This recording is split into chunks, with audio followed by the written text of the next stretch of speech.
এটা বানাইছি যে সারা বিশ্বের লোক এটা দেখবে এবং সবচেয়ে বিশ্বের বড় জুতা হচ্ছে এটা। এই জুতোটা তৈরি করতে এখানে কি কোনো চামড়া ব্যবহার করছেন আপনি? হ্যাঁ, এটা যা আছে সবকিছু সলিড চামড়ার জুতা। কিসের চামড়া? এটা ফুল গরুর চামড়া দিয়ে তৈরি করা। খরচ হয়েছে কত টাকা মতো? এটা তৈরি করতে ৪৯,৯০০ টাকা আমার খরচ হয়েছে।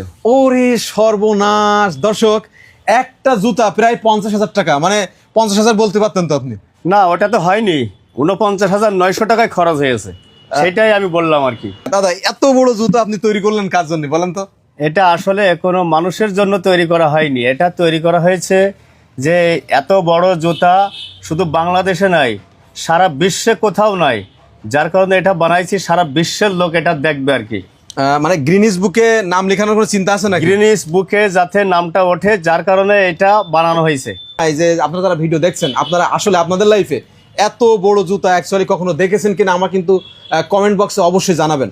এই জুতাটা আপনার তৈরি করতে কতদিন সময় লাগছে? এই জুতোটা তৈরি করতে আমার মনে করেন পরিশ্রম হয়েছে, দিন রাত খাটছি এর পেছনে, খাটার পরে দীর্ঘ 1 মাস এর পেছনে আমি ব্যয় করেছি। 1 মাস? 1 মাস ধরে ব্যয় করার পরে জুতোটা আমি স্বয়ং সম্পূর্ণ হয়েছি আর কি।